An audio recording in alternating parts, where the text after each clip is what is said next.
स्वागत है विद्यार्थी मित्रों क्लास 12 फिजिक्स में chapter number 2 chapter number sorry आप चैप्टर नंबर 4 पार्ट नंबर 22 तो આપણે ગેલેનોમીટર અને એમીટરમાં આપણે રૂપાંતર જોઈ લીધું।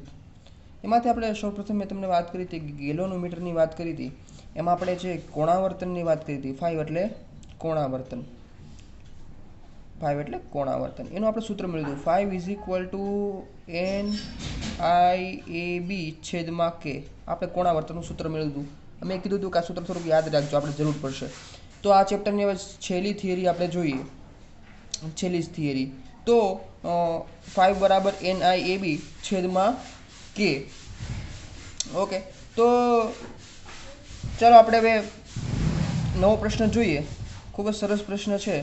તો કે એક પ્રશ્ન છે કે ગેલ્વેનોમીટરની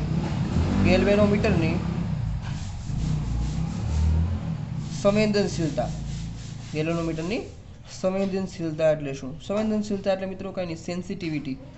ગેલ્વેનોમીટરની સેન્સિટિવિટી કેટલી હોય એનો આપણે થોડીક વ્યાખ્યા જોઈ લઈએ। તો ગેલ્વેનોમીટરની સંવેદનશીલતા એટલે શું? તો કે નાનો અમથો તમે પ્રવાહ પસાર કરો ગેલ્વેનોમીટરમાં, અને થોડોક અમથો પ્રવાહ પસાર કરવાથી પણ ગેલ્વેનોમીટરમાં જે કાંટો હોય, દર્શક કાંટો, એમાં ફરક આવે તો એને કહેવાય સંવેદનશીલતા સાધનની કેવી છે, વધારે છે। અને અમુક ઇન્સ્ટ્રુમેન્ટ કેવું હોય કે તમે ઘણો બધો પ્રવાહ પસાર કરો તો પણ એ સાધન છે એમાં દર્શક કાંટો છે એ પોતાના સ્થાનથી હલતો ના હોય તો એને કંઈક સેન્સિટિવિટી મતલબ એની ઓછી છે। તો સંવેદનશીલતા કોને કહેવાય? સારી કોને કહેવાય? કે થોડોક માઇક્રોએમ્પિયરમાં પણ પ્રવાહ પસાર કરો તો પણ કાંટો છે એ તમને પ્રવાહ કેટલો પસાર કર્યો છે દેખાડે, એને કહેવાય સંવેદનશીલતા વધારે છે। તો જુઓ, કહી શકાય કે ગેલ્વેનોમીટરમાં સૂક્ષ્મ પ્રવાહ પસાર કરતા, ગેલ્વેનોમીટરમાં સૂક્ષ્મ પ્રવાહ પસાર કરતા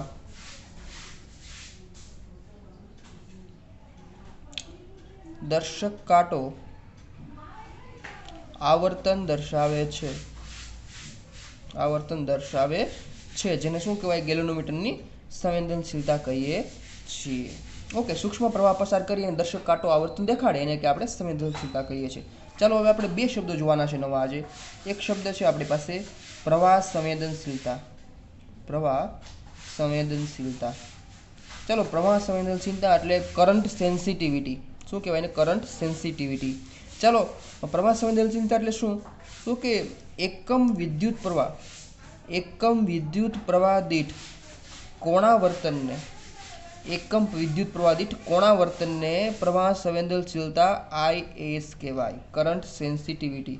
તો શું કીધું? એકમ પ્રવાહ દીઠ કોણાવર્તનને, એકમ પ્રવાહ દીઠ કોણાવર્તનને IS કહેવાય। IS એટલે કરંટ સેન્સિટિવિટી કહેવાય, એકમ પ્રવાહ દીઠ કોણાવર્તન। અને કોણાવર્તનનું સૂત્ર તો આપણને ખ્યાલ છે, મેં કીધું હતું ગેલ્વેનોમીટર માટે યાદ રાખવાનું 5 ઇઝ ઇક્વલ ટુ મૂકી દઈએ NIAB છેદમાં K, અને અહીંયા છેદમાં હું આપણે આપેલો છે I આપેલો છે, તો ઉપર નીચે I કેન્સલ થઈ ગયા તો વધ્યું શું? NAB છેદમાં K। તો આ સૂત્ર યાદ રાખવાનું છે પ્રવાહ સંવેદનશીલતાનું, NAB ના છેદમાં K। કેવું છે? સ્પ્રિંગ અચળાંક છે। ઓકે, આવી રીતે જો પ્રવાહ સંવેદનશીલતાની વાત કરી, ધારો કે વાત કરીએ વોલ્ટેજ સંવેદનશીલતા,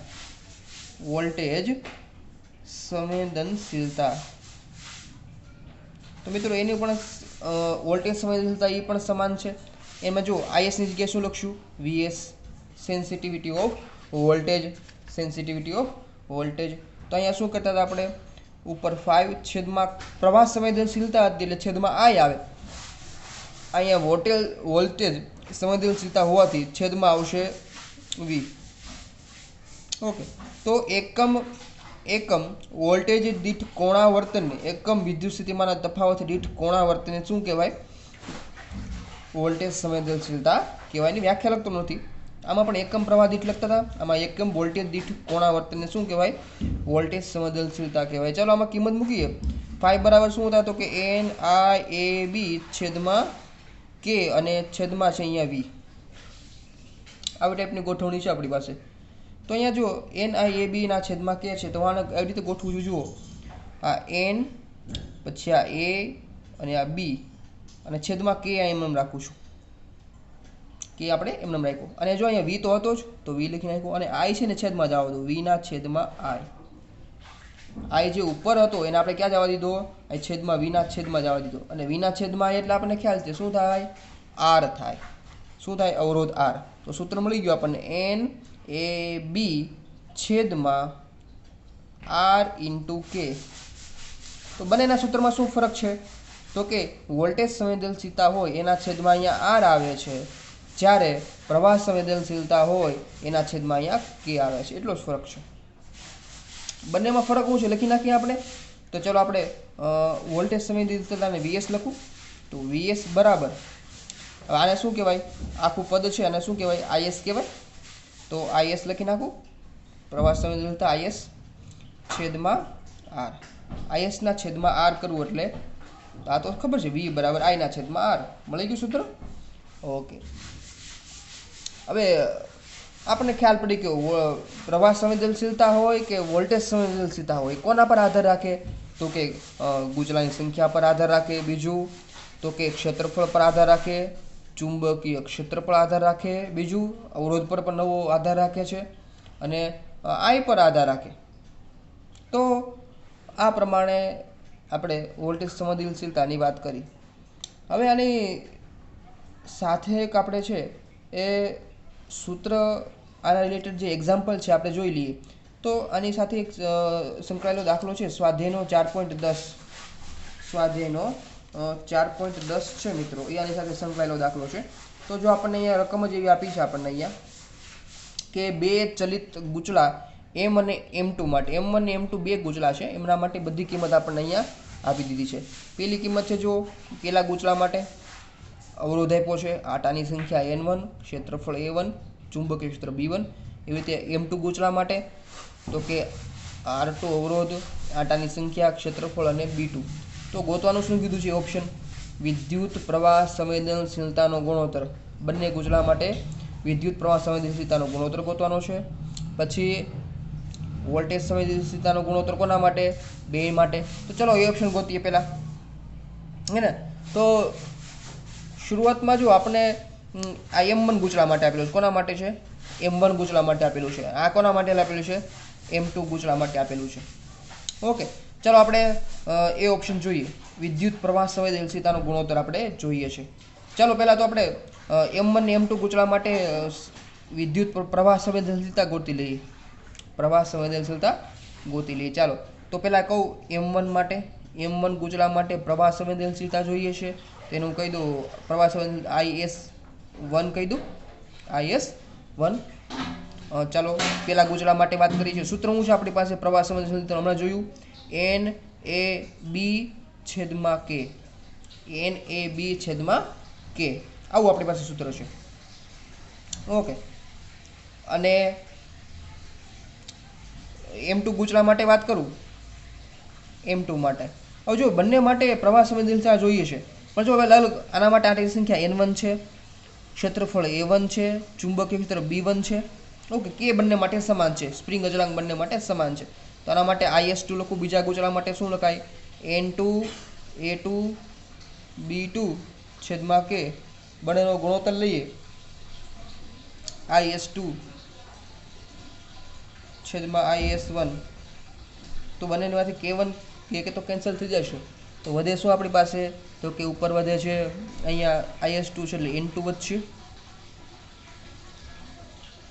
પછી A2 વધશે B2 વધશે એવી રીતે છેદમાં N1 A1 અને B1 વધશે તો આમાં આપણે કિંમત મૂકી દેવાની બધી તો કે N2 કેટલા છે તો કે N2 અહીં કેટલા છે રકમમાં 42 છે A2 કેટલા છે 1.8 ગુણ્યા 10⁻³ છે પછી B2 છે 0.5 છે એવી રીતે આ બધી કિંમત આપણે મૂકી દઈએ તો મિત્રો તમે કિંમત મૂકી દીજો હું ડાયરેક્ટ અહીંથી આન્સર લખું છું તો કે IS2 ના છેદમાં IS1 બરાબર 1.4 જેવું લગભગ સમથિંગ જવાબ આવે છે બંનેનો જો ગુણોત્તર લઈએ બે કિંમતો મૂકી દઈએ બંને ગુચલા માટે તો 1.4 જેવો પ્રમાણસરતાનો ગુણોત્તર આવે છે આવી રીતે આપણે જો બી ઓપ્શન જોઈએ વોલ્ટેજ સંવેદનશીલતાનો ગુણોત્તર જોઈએ તો વોલ્ટેજ સંવેદનશીલતામાં પણ જો આપણે M1 ગુચલા માટે વાત કરીએ તો M1 ગુચલા માટે VS1 કહીએ ચાલો એનું સૂત્ર શું છે તો કે NAB છેદમાં R ઇન્ટુ K આવું સૂત્ર છે પણ M1 માટે છે એટલે N1 A1 B1 અને R1 એવી રીતે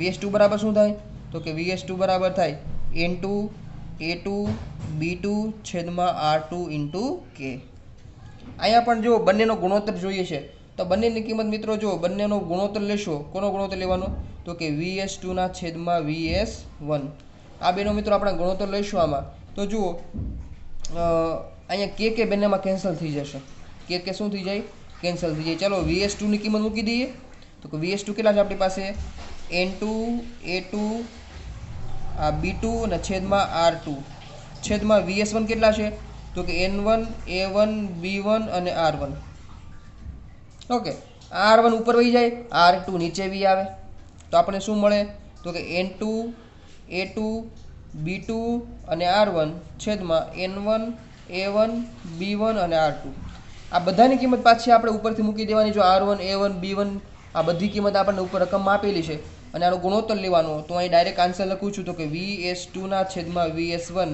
આ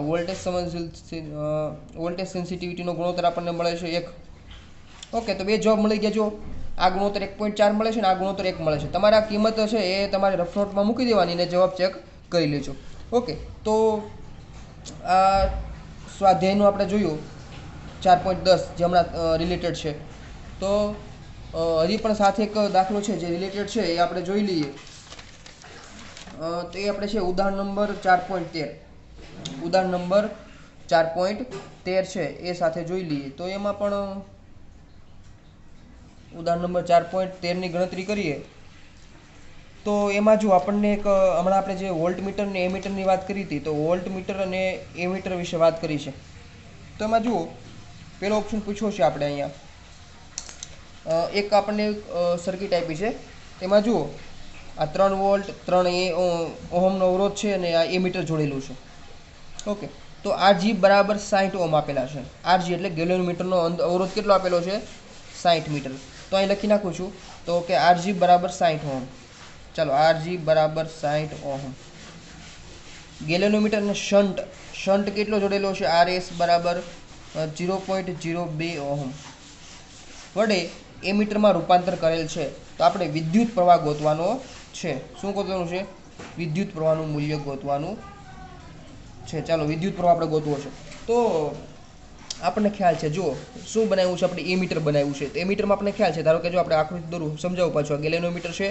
આ એનો આંતરિક અવરોધ RG છે ઓકે એની સાથે આપણે શન્ટ શેમાં જોડતા સમાંતરમાં તો આ શન્ટનું મૂલ્ય છે RS ઓકે તો આમાં પ્રવાહ જોઈએ છે મારે તો ચલો પ્રવાહ જોતો હોય તો મારે શું કરવું પડે તો કે પ્રવાહ મને ખ્યાલ પડી જાય તો કે પ્રવાહનું કહી દઉં I કહી દઉં પ્રવાહ બરાબર I બરાબર V ના છેદમાં R થાય પણ અહીંયા અવરોધ કેટલો થાય તો કે અહીંયા તો અવરોધ કુલ અવરોધ થાય શું થઈ જાય કુલ અવરોધ થઈ જાય અને ભેગો જો અહીંયા પણ એક અવરોધ જોડેલો છે શું જોડેલો છે 3 ઓહમનો છે ને આ ગેલેનોમીટર સાથે જો એમીટર સાથે બીજો એક અવરોધ કેટલા જોડેલો છે 3 ઓહમનો અવરોધ જોડેલો છે 3 ઓહમનો અવરોધ જોડેલો છે ઓકે તો આપણે I બરાબર V ના છેદમાં અવરોધ લખીએ તો જો આ બે તો સમાંતરમાં છે આ બેના સમાંતરને હું કહી દઉં R ડેશ કહી દઉં તો R ડેશ સાથે આ કેવો થાય 3 સમાંતરમાં થાય કેવો થાય સમાંતરમાં થાય તો લખી નાખ અહીંયા R ડેશ પ્લસ સમાંતરમાં કેવો અવરોધ છે 3 ઓહમનો તો તે આપણને વિદ્યુત પ્રવાહ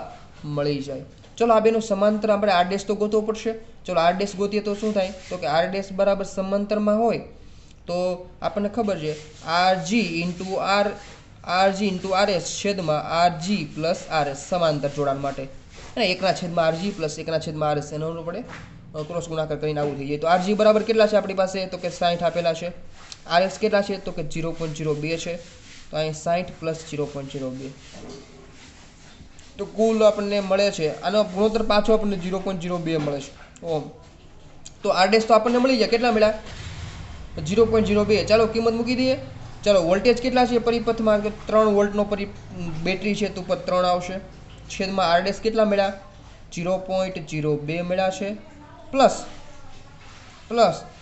આ 3 તો પ્રવાહ આપણને મળ્યો 0.99 એમ્પિયર। તો વિદ્યુત પ્રવાહ જે માંગ્યો તો આપણને 0.99 એમ્પિયર મળી ગયો। તો આપણો એ ઓપ્શન પૂરો થઈ ગયો। અહીંયા એ ઓપ્શન પૂરો થઈ ગયો। બી ઓપ્શન જોઈ લઈએ તો શૂન્ય અવરોધ ધરાવતું આદર્શ એમીટર માટે વિદ્યુત પ્રવાહનું મૂલ્ય કેટલું હશે?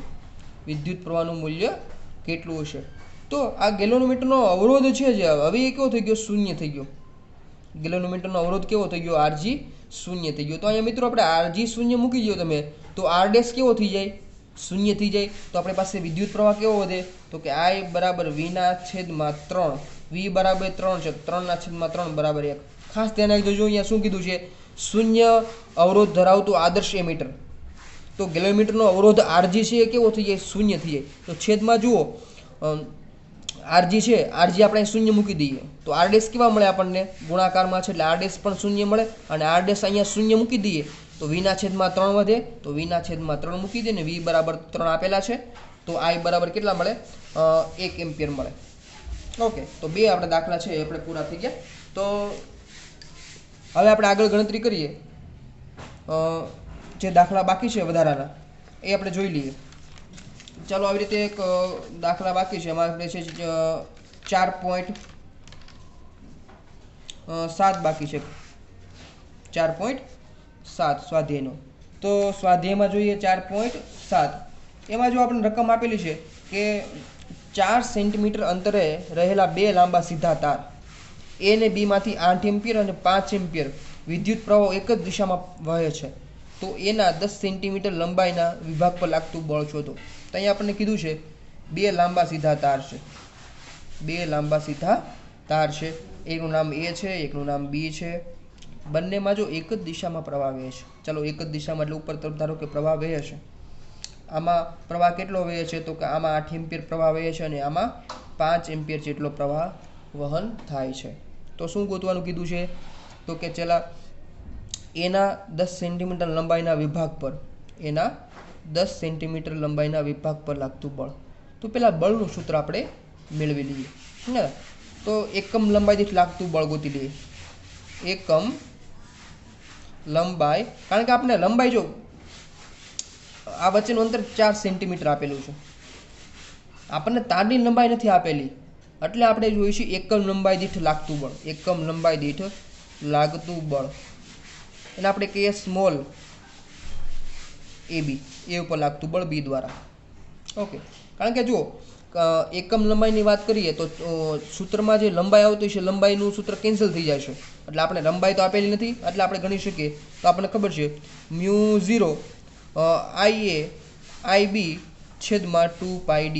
અને જો એકમ લંબાઈ ન લખીએ તો અહીં ગુણાકારમાં શું આવે? લંબાઈ આવે, અને લંબાઈ તો રકમમાં કાંઈ આપેલી છે નહીં, એટલે આપણે એકમ લંબાઈથી લાગતું બળ ગોતીએ। એમાં μ0 કેટલા થાય? તો કે μ0 આપણે ખ્યાલ છે 4π ગુણાકારમાં 10⁻⁷ IA વિદ્યુત પ્રવાહ 8 એમ્પિયર છે, IB 5 એમ્પિયર છે, છેદમાં આ 2π અને d અંતર કેટલું છે? 4 સેન્ટીમીટર, એટલે 4 ગુણાકારમાં 10⁻²। તો FAB આપણને મળે છે લગભગ 20 ગુણાકારમાં 10⁻5 ન્યૂટન। તો એકમ લંબાઈ દીઠ લાગતું બળ મળી ગયું છે। હજી આમાં સવાલ શું પૂછ્યો છે? તો કે એના 10 સેન્ટીમીટર લંબાઈ વિભાગ પર લાગતું બળ। તો ગોતીએ એના 10 સેન્ટીમીટર વિભાગ પર લાગતું બળ। ચાલો ગોતી લઈએ। તો F બરાબર છે એકમ લંબાઈથી લાગતું બળ મળ્યું, કેટલું મળ્યું? 20 ગુણાકારમાં 10⁻5, એને એકમ લંબાઈથી લાગતું બળ છે, ગુણાકારમાં બીજી કઈ લંબાઈ કરીએ તો એટલી લંબાઈમાં લાગતું બળ મળી જાય। ચલો 10 સેન્ટીમીટર લે, 10 ગુણાકારમાં 10⁻², તો આ 10⁻1 થઈ ગઈ, આમાંથી કેન્સલ કરીએ તો F બરાબર આપણને મળે છે F બરાબર 2 ગુણાકારમાં 10⁻5 ન્યૂટન। અને આ બળ કેવું હોય? આકર્ષણ કે અપાકર્ષણ? આપણે પહેલા પણ વાત કરી હતી, જુઓ એક જ દિશામાં પ્રવાહ હોય, સમાન દિશામાં પ્રવાહ વહેતો હોય તો કેવું બળ લાગે? આકર્ષણ બળ। આ બળ કેવું લાગશે? આકર્ષણ બળ। ચાલો ત્યાં પછીનો દાખલો જોઈએ, સ્વાધ્યાયનો 4.9। તો એમાં જુઓ 10 સેન્ટીમીટર બાજુવાળા એક ચોરસ ગૂંચળાને 20 આટા છે, 10 સેન્ટીમીટર બાજુવાળા હે ને, તો બાજુની લંબાઈ કહું કેટલી છે 10 સેન્ટીમીટર। ચાલો આટાની સંખ્યા કેટલી છે 20 આટા, એમાંથી 12 એમ્પિયર વિદ્યુત પ્રવાહ પસાર થાય છે। I બરાબર 12 એમ્પિયર વિદ્યુત પ્રવાહ પસાર થાય છે। આ ગૂંચળું શિરોલંબ લટકાવેલું છે અને ગૂંચળાનો સમતલ સાથે 0.8 ટેસ્લા B બરાબર 0.8 ટેસ્લાનું ચુંબકીય ક્ષેત્ર સમક્ષિતિજ ચુંબકીય ક્ષેત્ર સાથે થીટા બરાબર 30 ડિગ્રીનો કોણ બનાવે છે। તો ટોર્ક કેટલું લાગશે? તો સામાન્ય સવાલ પૂછ્યો છે, બધી કિંમતો આપી દીધી છે, ટોર્ક માગેલું છે, તો ટોર્કનું સૂત્ર આપણને ખ્યાલ છે, ગૂંચળામાં ઉદ્ભવતું ટોર્ક NIAB sin થીટા, ખ્યાલ છે NIAB sin થીટા। ચલો બધી કિંમત મૂકી દેવાની, કિંમત મૂકો એટલે જવાબ n બરાબર 20 આટા, I બરાબર 12 એમ્પિયર, ક્ષેત્રફળ કેટલું આપ્યું છે, બાજુની લંબાઈ 10 સેન્ટીમીટર હે ને, તો 10 ને આપણે મીટરમાં ફેરવીએ તો કેટલી આવશે 10 ની -1 ઘાત મીટર, 10 ની -1 ઘાત મીટર, તો એટલે 0.1, તો 0.1 નો વર્ગ ક્ષેત્રફળ એટલે, અને B આપ્યું છે 0.8 અને sin 30 ડિગ્રી એટલે કેટલા થાય sin 30 ડિગ્રી એટલે 1/2। તો બધી કિંમતો મૂકીએ, ટોર્કની ગણતરી કરીએ તો લગભગ આપણી પાસે આવ્યું 0.96 ન્યૂટન મીટર। તો ટોર્કની કિંમત મળી ગઈ, પણ દાખલો પણ પૂરો। હવે જોઈએ સ્વાધ્યાયના બીજા દાખલા બાકી હોય એ દાખલા આપણે જોઈએ।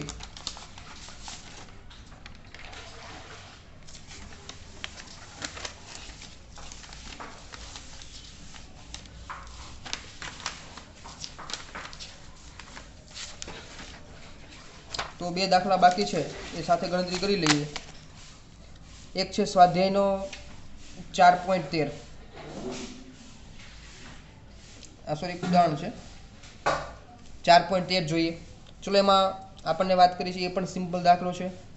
1 ટેસ્લા જેટલા નિયમિત ચુંબકીય ક્ષેત્રમાં, તો એ ઓપ્શન માટે જો B બરાબર 1 ટેસ્લા, 8 સેન્ટીમીટરની ત્રિજ્યા, R બરાબર 8 ગુણાકારમાં 10 ની -2 ઘાત, 30 આટાવાળું ધરાવતું ગૂંચળું, N બરાબર 30 આટા, વિદ્યુત પ્રવાહ I બરાબર 6 એમ્પિયર, તો ગૂંચળા સાથે લંબ સાથે 60 ડિગ્રીનો કોણ બનાવે, ઓલા જેવું જો થીટા બરાબર 60 ડિગ્રી, તો ટોર્ક ગોતવાનું છે।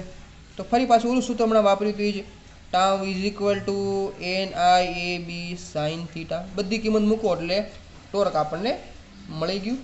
ચાલો કિંમત મૂકો, N બરાબર આટાની સંખ્યા 30, વિદ્યુત પ્રવાહ 6 એમ્પિયર, ક્ષેત્રફળ 8 ગુણાકારમાં 10 ની કેટલી ઘાત છે 2 ઘાત છે, આ ત્રિજ્યા છે, શું આપ્યું છે ત્રિજ્યા આપ્યું છે।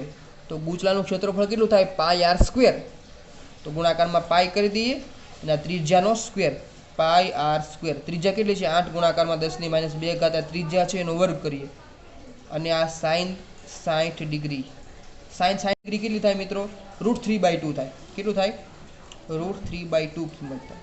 તો ટોર્કની કિંમત ગોતીએ તો આપણે લગભગ આવશે 3.13 ન્યૂટન મીટર, તો ટોર્કની કિંમત મળી ગઈ। ઓકે, સાથે જો અહીં બીજો દાખલો છે બી ઓપ્શન, જો આ ગૂંચળું કેવું હતું તો કે વર્તુળાકાર ગૂંચળું હતું, હવે આનું જેટલું જ ક્ષેત્રફળ હોય, ચુંબકીય ક્ષેત્ર હોય, એમાં જ આપણે અનિયમિત આકારનું ગૂંચળું મૂકવામાં આવે તો જવાબ બદલાઈ જાય। અનિયમિત આકારનું ગૂંચળું મૂકવામાં આવશે તો જવાબ બદલાશે, તો કે જવાબ કાંઈ બદલાશે નહીં। શા માટે? કારણ કે જો અનિયમિત આકારનું ગૂંચળું હોય તો એના ક્ષેત્રફળ પણ સમાન છે, બધું સમાન છે, ખાલી ગૂંચળાનો આકાર ફેરવવાનો છે। તો જો એના માટે ચુંબકીય ક્ષેત્ર કાંઈ ફરતું નથી, વિદ્યુત પ્રવાહ કાંઈ ફરતો નથી, આટાની સંખ્યા કાંઈ ફેરવાની છે નહીં, અને ક્ષેત્રફળ કાંઈ ફેરવાનું છે નહીં, તો જવાબમાં કાંઈ ટોર્કમાં ફરક પડે નહીં। જો બધી જ વસ્તુ આપણે આ ગણતરી કરી, બધી વસ્તુ સમાન રાખવાની છે, ખાલી આકાર ફેરવવાનો છે। શું કીધું છે? અનિયમિત આકારનું ગૂંચળું મૂકવાનું છે, તો જવાબ જુદો આવશે કે જવાબ જુદો આવશે નહીં, કારણ કે ટોર્કનું સૂત્ર છે, આ ટોર્કનું સૂત્ર જે છે આપણે મેળવ્યું હતું એ કોઈ પણ આકારના ગૂંચળા માટે લાગુ પડે છે। તો કહી શકાય કે ટોર્કનું સૂત્ર કોઈ પણ આકારના ગૂંચળા માટે સમાન છે। ઓકે, તો આ દાખલો પૂરો થઈ ગયો। છેલ્લો દાખલો આ ચેપ્ટરનો, ઉદાહરણ નંબર 4.12, તો એમાં પણ 3 ઓપ્શન છે અને થિયરિટિકલ ઓપ્શન છે। તો એમાં જોઈએ વિદ્યુત પ્રવાધારિત ગૂંચળું સમક્ષિતિજ મૂકેલ છે, એવું કોઈ નિયમિત ચુંબકીય ક્ષેત્ર ઉત્પન્ન કરી શકાય કે ગૂંચળું જાતે જ ભ્રમણ કરવા લાગે? હવે ગૂંચળું છે આમ સમક્ષિતિજ મૂકેલું છે ને અને તમે એવી રીતે કે ચુંબકીય ક્ષેત્ર કોઈ એવી રીતે લાગુ પાડો કે ગૂંચળું જાતે જ ભ્રમણ કરવા મળે, તો કે આવું કાંઈ શક્ય છે નહીં. ના, ગૂંચળું જાતે જ કંઈ ભ્રમણ કરવા મળે એવું શક્ય નથી. નિયમિત ચુંબકીય ક્ષેત્ર મિત્રો તમે મૂકો તો એમાં શું થવું જોઈએ? તો કે આ કેવું છે, આપણું સમતલ છે ને, સમસ્થિતિજ મૂકેલું છે, તો એનો ક્ષેત્રફળનો ઘટક કઈ દિશામાં હોય? તો કે ઉપરની દિશામાં હોય. ક્ષેત્રફળનો ઘટક કયો હોય? ઉપરની દિશામાં હોય. હવે તમારે ચુંબકીય ક્ષેત્ર મિત્રો એવી રીતે લાગુ પાડવું પડે કે જો કહી શકાય ના, કારણ કે ક્ષેત્રફળ સદિશ એ અને બી વચ્ચે ખૂણો ખૂણો મિત્રો કેટલો બને? 90 ડિગ્રી બને. 90 ડિગ્રી બને છે. તેથી ટોર્ક લાગે નહીં. કારણ કે મિત્રો ખ્યાલ છે, જો તમને આખું સમજાવું, ધારો કે આ ગૂંચળું મેં મૂકેલું છે, મારો હાથ છે શું છે? એ ગૂંચળું છે. હવે એનું ક્ષેત્રફળ સદિશ મતલબ ક્યાં તરફ હોય? ચાલો આ ગૂંચળું છે, ચાલો એનું ક્ષેત્રફળ સદિશ કઈ તરફ છે? ઉપર તરફ. ક્ષેત્રફળ સદિશ એટલે સપાટીને લંબ રૂપે દોરવામાં આવે ને ક્ષેત્રફળ સદિશ કહેવાય. ચાલો ઉપર તરફ છે. હવે તમે કઈ રીતે ચુંબકીય ક્ષેત્ર મૂકો? આપને ટોર્કનું સૂત્ર પણ ખ્યાલ છે. જો અહીંયા ઉપર દાખલો ગણ્યો હતો NIAB સાઇન 90 ડિગ્રીનો ખૂણો ન બને, અહીંયા કેટલો બને? 0 ડિગ્રીનો ખૂણો બને. A અને B વચ્ચે 0 ડિગ્રીનો ખૂણો બને. તો જો ઉપર એ સદિશ છે ને, એ સદિશ ઉપર તરફ છે. હવે તમે ચુંબકીય ક્ષેત્ર લાગુ પાડો ઉપરથી નીચે તરફ, તો A અને B વચ્ચે ખૂણો કેટલો બને? 0 ડિગ્રી. તો 0 ડિગ્રી કોણ હોય તો ટોર્ક લાગે નહીં, અને ટોર્ક લાગે નહીં તો ગૂંચળું કાંઈ ભ્રમણ કરે નહીં. અને ભ્રમણ કરો અમથું ભ્રમણ ન કરે. શા માટે? ગૂંચળું તો સમસ્થિતિજ રાખેલું છે ને, અને ટોર્ક લાગુ હોય તો એને ફરવા માટે પણ સ્થાન જોઈએ ને, તો ભ્રમણ કરે નહીં. ચાલો બીજો ઓપ્શન જોઈએ. ગૂંચળું બાહ્ય ક્ષેત્રમાં સ્થાયી સ્થિતિમાં ક્યારે હશે? ગૂંચળું બાહ્ય ચુંબકીય ક્ષેત્રમાં સ્થાયી સ્થિતિમાં ક્યારે હશે? સ્થાયી સ્થિતિ કોને કહેવાય? સ્થાયી સ્થિતિ એ ગૂંચળું સ્થિર ક્યારે રહેશે? પણ ચુંબકીય ક્ષેત્રમાં છે તો પણ સ્થિર ક્યારે રહેશે? તો કે જ્યારે ટોર્ક 0 થાય. જ્યારે ટોર્ક 0 હોય, ટોર્ક મતલબ એને ઉપર કે નીચે કે બીજી તરફ ટોર્ક લાગતો નથી, એટલે ગૂંચળું ગોળ ભ્રમણ કરશે નહીં. એટલે ચુંબકીય ક્ષેત્રમાં કેવું કહેવાય? સ્થાયી સ્થિતિમાં કહેવાય. પણ ટોર્ક ક્યારે 0 હોય? એટલે કે A અને B વચ્ચેનો કોણ 0 ડિગ્રી હોય. ત્યારે કેવી કન્ડિશનમાં હશે? કારણ કે 0 ડિગ્રી સાઇન 0 કેવા થઈ જાય મિત્રો? 0. એટલે ટોર્ક કેવો મળે આપણને? 0. ત્યારે સ્થાયી સ્થિતિ કહેવાય. બીજો આમાં પ્રશ્ન પૂછ્યો છે, કુલ ફ્લક્સ મહત્તમ હશે દર્શાવો. કુલ ફ્લક્સ મહત્તમ હશે તો દર્શાવો. તો કુલ ફ્લક્સ મહત્તમ શા માટે છે? ધારો કે મારી પાસે આ ગૂંચળું છે, રેડી, અને ગૂંચળાના કેન્દ્રમાં ચુંબકીય ક્ષેત્રનું સૂત્ર તો આપણને ખ્યાલ છે. ગૂંચળામાં વિદ્યુત પ્રવાહ પસાર કરીએ ત્યારે કેન્દ્રમાં પણ ચુંબકીય ક્ષેત્ર ઉત્પન્ન થાય. B = μ0I/2R. રેડી, આ વચ્ચે ચુંબકીય ક્ષેત્ર ઉત્પન્ન થયું. આ ગૂંચળાનું પોતાનું ચુંબકીય ક્ષેત્ર તો વચ્ચે છે જ, બાકી બાહ્ય ચુંબકીય ક્ષેત્ર પણ છે. એટલા માટે કુલ ફ્લક્સ કેટલું થયું? મહત્તમ. કારણ કે બહાર ચુંબકીય ક્ષેત્ર એના કારણે ફ્લક્સ મળશે, અને આપણે આમાં વિદ્યુત પ્રવાહ પસાર કરીએ છીએ એટલે ગૂંચળાનું પોતાનું ફ્લક્સ પણ હશે. તો બે ફ્લક્સ ભેગા થાય એટલે કુલ ફ્લક્સ કેવું થાય? મહત્તમ થાય. તો લખી નાખીએ કે ગૂંચળામાં વિદ્યુત પ્રવાહ પસાર કરવાથી ગૂંચળામાં પણ ફ્લક્સ હશે, અને બાહ્ય ચુંબકીય ક્ષેત્રના કારણે પણ ફ્લક્સ મળે. તેથી કુલ ફ્લક્સ મહત્તમ મળે. સી ઓપ્શન જોઈ લઈએ. અનિયમિત આકારનું ગૂંચળું શા માટે નિયમિત ચુંબકીય ક્ષેત્રમાં વર્તુળાકાર આકાર ધારણ કરે છે. હવે અનિયમિત આકારનું ગૂંચળું છે એને તમે ચુંબકીય ક્ષેત્રમાં મૂકો તો શા માટે એ વર્તુળાકાર આકાર ધારણ કરે? આપણે 11મા ધોરણમાં એક વાત કરી હતી, જ્યારે આપણે વાત કરતા હતા પૃષ્ઠતાણની, ત્યારે આપણે પ્રયોગ જોયો હતો કે અનિયમિત આકાર હોય કે ઓલું સાબુની ફિલ્મ હોય એની ઉપર આપણે અનિયમિત આકારનો ધારો કે દોરો મૂકી દઈએ હે ને, પછી એને આપણે વચ્ચેથી ધારો કે જે કપોટી હોય એને દૂર કરીએ તો તાર છે જે અથવા જે આપણે દોરો મૂક્યો હોય કેવો ગોળ આકાર ધારણ કરે, કેવો આકાર ધારણ કરે? ગોળ આકાર. તો કહી શકાય કે જો અનિયમિત આકારનું ગૂંચળું હોય ચુંબકીય ક્ષેત્રમાં તો એમાંથી ફ્લક્સ એટલું બધું પસાર ન થાય. પણ જો અનિયમિત આકારનું ગૂંચળું છે એ વર્તુળાકાર આકાર ધારણ કરે તો એનો ક્ષેત્રફળ કેવું થઈ જાય? મહત્તમ થઈ જાય. શું થઈ જાય? કારણ કે વર્તુળાકાર આકારનું ક્ષેત્રફળ મહત્તમ હોવાથી ગૂંચળું વર્તુળાકાર ધારણ કરે. તો અહીંયા છે મિત્રો એ ચેપ્ટર નંબર 4 પૂરું થાય છે. તો આપણે આવતીકાલથી ચેપ્ટર નંબર 6 એ 5 તરફ જઈશું. Okay, thank you very much.